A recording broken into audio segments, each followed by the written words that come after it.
Ken Trahan with Lenny Vangilder. It's our First NBC Bank Weekend Review, brought to you by First NBC Bank with 32 locations throughout the greater New Orleans area and beyond. That's First NBC Bank, proud sponsor of SportsNola.com. We are in River Ridge, John Curtis Christian High School in the background, where today Curtis and Evangel made big announcements that they are opting to play up to Division I in football only in 2014, given the opportunity to do so. Lenny, it's a shockwave story because it enhances Division I, which is a minute class to begin with. Secondly, it's the first time ever that John Curtis will have played up to the highest class allowed in the LHSAA. And you know, from that standpoint, that is the big part of this story. You know, we could just imagine now some of these playoff matchups that we will see. I mean, you've got Curtis and the Catholic League schools all in the same playoff division. Won't change anything in a regular season. They'll still play in their classifications that they're playing in a regular season. But come playoff time, and you know, if you're looking at as when you and Ed Daniels visited with JT a little bit earlier, what if you see a Curtis St. Aug semifinal at Tad Gormley? What if you see a Curtis Rummel final in the Superdome in that final game on that first Friday of the 2 weekends of state championships?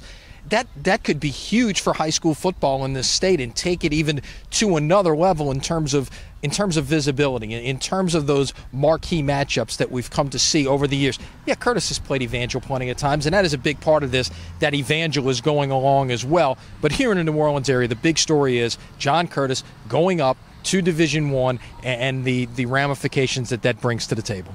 Curtis has got nothing else to prove based upon 26 state championships, but the only thing they have not done is win at the highest level because they've never competed there. No doubt they'll compete well and have a great chance to win it all. The other part of the story is Evangel playing up. They're going to go wherever Curtis goes. They've made that very clear. They're doing so, and there is a history there, Lenny, because Evangel beat Rummel 3 straight years in the playoffs. They beat Holy Cross badly in the playoffs once, beat Shaw in the playoffs once, lost to St. Augustine once in the playoffs in Shreveport. So they've played a lot of these schools previously. Right. They chose, when they had the chance to play up wherever they wanted, they chose to go all the way up to 5A and had some success at that level. So this is not new to them. And look, give them credit. Obviously, these schools don't have to choose to do this. They are choosing to put their football programs in the best situation.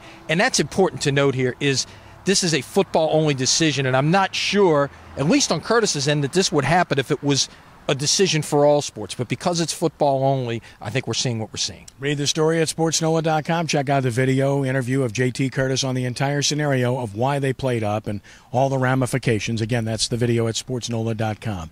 With regard to college sports, Tanner Lee declared the starting quarterback at Tulane.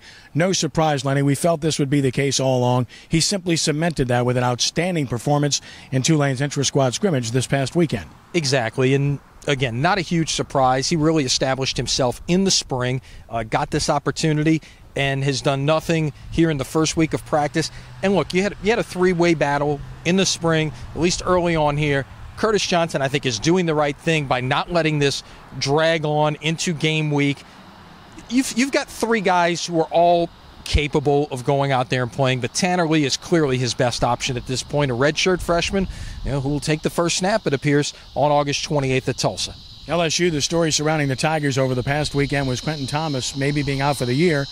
Not so fast, as Lee Corso would say. Now, Les Miles saying that there's a possibility that Thomas could not only play, but maybe even play in the opener.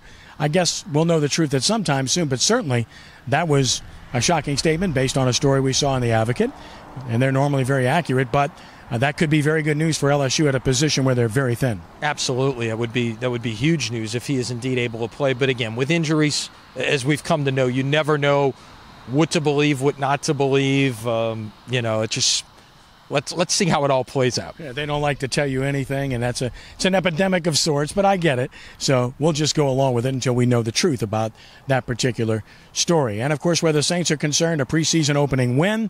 They didn't have any significant injuries, which was important. Offensive line played well. They ran the ball extremely well. Ryan Griffin looked very good, and Sean Payton continues to say very good things about him.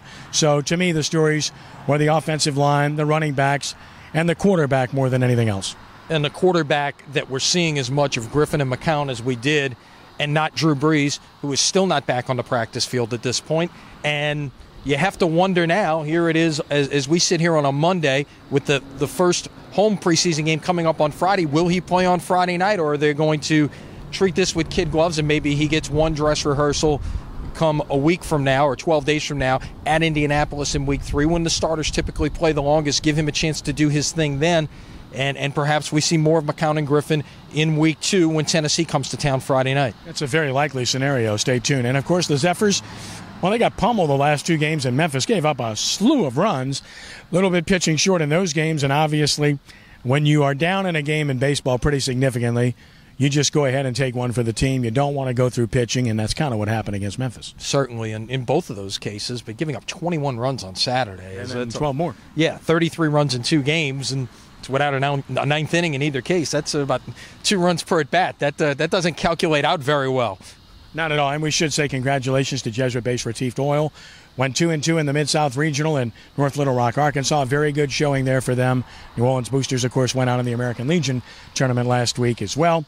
And kudos to everybody who participated in those entities. Lenny, as always, a pleasure. Have yourself a great week. All right, we'll see you later on in the week when we're back in the friendly confines of our studio. Exactly. That's our First NBC Bank Weekend Review, brought to you by First NBC Bank with 32 locations throughout the greater New Orleans area and beyond. That's First NBC Bank, proud sponsor of SportsNola.com. For Lenny, I'm Kenny. Have yourselves a great week, and God bless you.